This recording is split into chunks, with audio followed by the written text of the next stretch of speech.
कांशीराम जी compromise हो जाते, अगर वो अपने विचारों पर कॉम्प्रोमाइज कर जाते, अगर अंबेडकर जी कॉम्प्रोमाइज कर जाते, तो उनकी फोटो यहां कभी नहीं लगती। वो अगर अंबेडकर जी दुनिया के सबसे बड़े विद्वान होते, कोलंबिया से डिग्री लेके आ जाते, 24 घंटा दलितों के बारे में बात करते,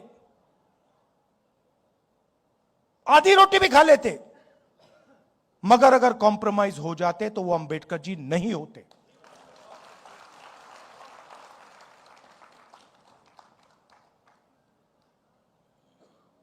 फर्क है अंबेडकर जी में, गांधी जी में, कांशीराम जी में और सावरकर में। बहुत बड़ा फर्क है। गांधी जी 10-15 साल जेल गए, कॉम्प्रोमाइज नहीं किया। अंबेडकर जी पूरी जिंदगी दे दी, कॉम्प्रोमाइज नहीं किया। कांशीराम जी ने क्या कॉम्प्रोमाइज किया किसी से? सवाल नहीं उठता, कर ही नहीं सकते। करना भी चाहते तब भी नहीं कर पाते हो, क्योंकि इतनी गहराई से बात उनके दिल में थी कि वो कर ही नहीं सकते।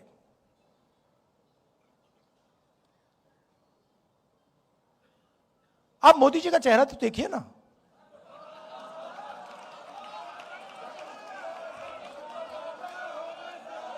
जरा देखिए। वो उनके संगठन की पुरानी आदत है, ये नई चीज नहीं है। अब मत सोचिए कि ये पहला एग्जाम्पल, पहला उदाहरण है। ये पहला उदाहरण नहीं है, इनका लाइनअप है, ये करते जाते हैं। आप देखिए, आप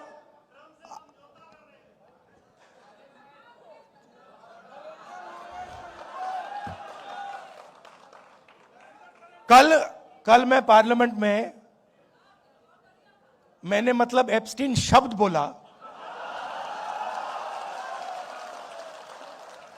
और स्पीकर साहब ने कहा नहीं नहीं नहीं नहीं नहीं नहीं नहीं नहीं नहीं।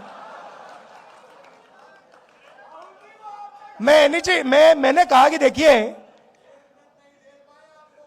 कि देखिए मामला एनर्जी सिक्योरिटी का है। मामला एनर्जी सिक्योरिटी का है। मामला यह है कि गैस सिलेंडर नहीं मिल रहा,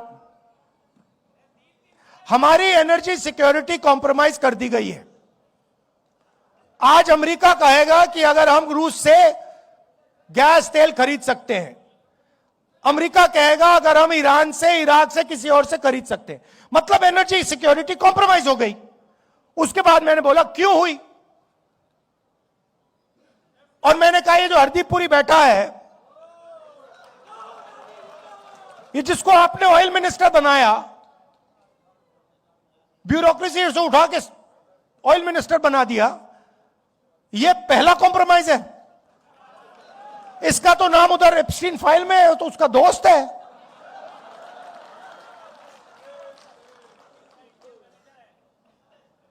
इसकी बेटी के कंपनी में जॉर्ज सोरोस का पैसा गया है। तो जैसे ही मैंने कॉम्प्रोमाइज शब्द का प्रयोग किया, स्पीकर कहते नहीं भैया, नहीं, कॉम्प्रोमाइज शब्द नहीं बोल सकते।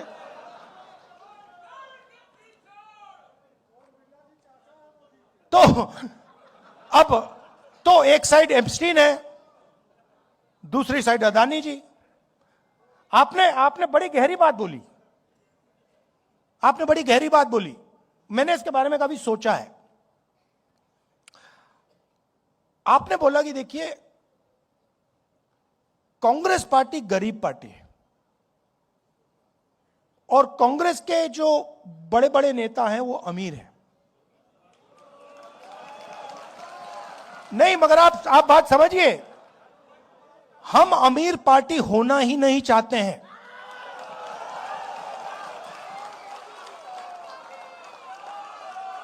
ये कांग्रेस पार्टी का डिजाइन गांधी जी के टाइम से यही है भैया। ये जिस दिन अमीर पार्टी बन जाएगी उस दिन वो बीजेपी बन जाएगी। हमें गरीब पार्टी चाहिए। मैं इस बात को मैं इलेक्शन में समझा। इलेक्शन में माखन जी मेरे पास आए, कहते राहुल जी हमारे सारे के सारे बैंक अकाउंट फ्रीज कर दिए। मैंने सोचा भाई अब तो फंस गए, चुनाव आ रहा है, सारे के सारे बैंक अकाउंट फ्रीज हो गए, अब क्या करेंगे। कांग्रेस पार्टी पे कोई रुकावट नहीं आई, वो चलती गई, कोई फर्क नहीं पड़ा।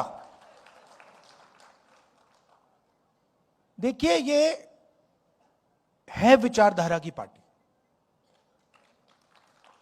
और इसको ये बीजेपी वाले नहीं हरा सकते हैं, सवाल नहीं उठता। अगर ये अपनी पटरी पे चलेगी, अगर ये गांधी जी की पटरी पे चलेगी, अंबेडकर जी की पटरी पे चलेगी, इसको कोई नहीं हरा सकता। ज्योतिबाई फुले की पटरी पे किसको कोई नहीं हरा सकता। अगर कमी है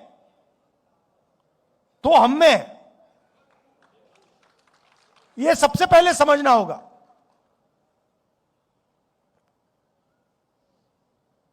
और अब हमने मन बना लिया है, कांग्रेस पार्टी ने मन बना लिया है कि जाति जनगणना होगा और दलितों को, पिछड़ों को, आदिवासियों को, अति पिछड़ों को, माइनॉरिटीज को हिंदुस्तान के पावर स्ट्रक्चर में जगह मिलेगी। और ये कुछ भी कह दे, कुछ भी कर दे, मैं इस बात को छोड़ने वाला नहीं हूं। और अब मामला बड़ा आसान हो गया है। मामला क्यों आसान हुआ? क्योंकि उनका जो आदमी है वो कॉम्प्रोमाइज है, उसको पकड़ लिया हमने। अभी आपको पता नहीं लग रहा, मगर हमने उसको पकड़ लिया है।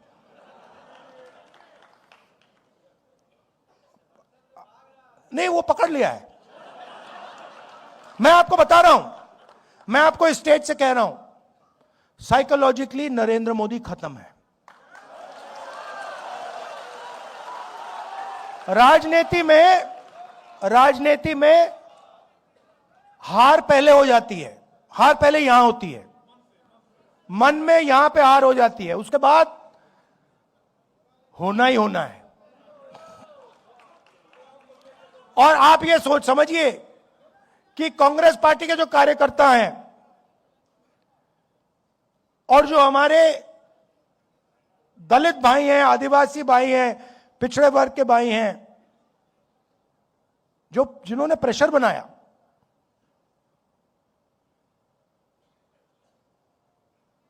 उन्होंने नरेंद्र मोदी को खत्म किया है।